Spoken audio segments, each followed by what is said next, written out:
The quiet fear nobody admits. There's a fear most people carry that they rarely talk about. It's not dramatic. It doesn't feel like panic. It shows up quietly. When things slow down, when you finally stop distracting yourself. It's the feeling that something important is hovering in the background and you don't quite know what to do with it. It's the fear that this might be it. Not that life is terrible, just that it might be done changing. This is the routine of permanency. That is a version of you that's locked in. And the fear isn't loud despair. It's the quiet question. Is this all there is? We don't talk about it because it sounds ungrateful. From the outside, things look fine. Sometimes better than fine. How's the weather for you, Bob? Well, you never know, so I'm carrying an umbrella. So saying this out loud feels wrong, like you're betraying the life you have. But gratitude and honesty, they're not opposites. You can appreciate what you have and still feel that unsettled inside. The fear isn't that life is bad, it's that it might stay small. Small risks, small conversations, small hopes you don't admit anymore. You haven't seen your goals sheet in years. Not tragedy, just quiet limitation. And that's harder to explain than obvious pain. We measure ourselves against invisible timelines.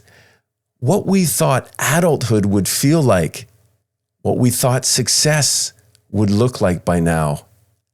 And when real life doesn't match the picture, we assumed we missed something. You're in the theater of life, but no one has handed you a program. And the show's been going on for a while now.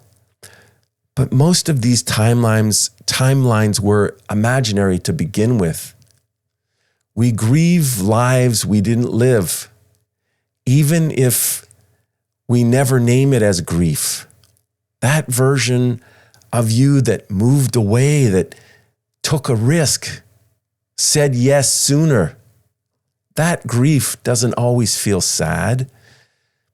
Sometimes it feels like restlessness or irritability or boredom. You can't explain.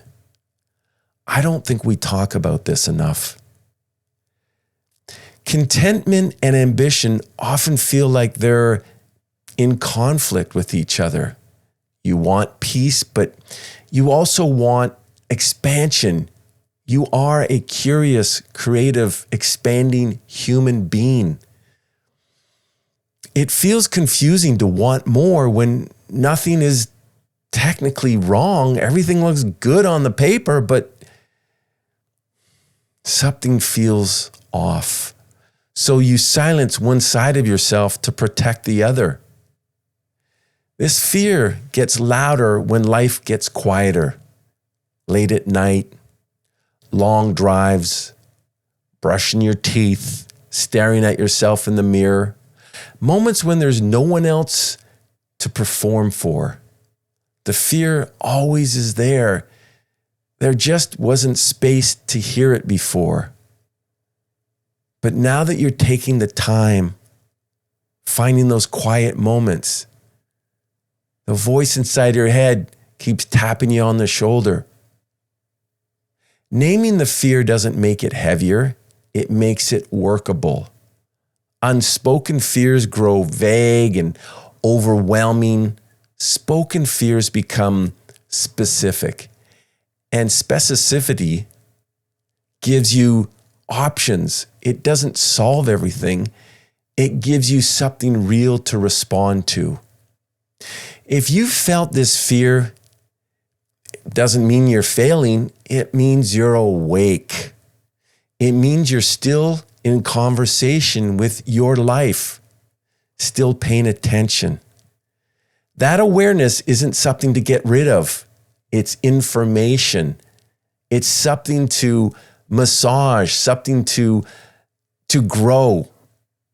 And information is how change eventually begins. I'm Scott Stewart, and you're not crazy.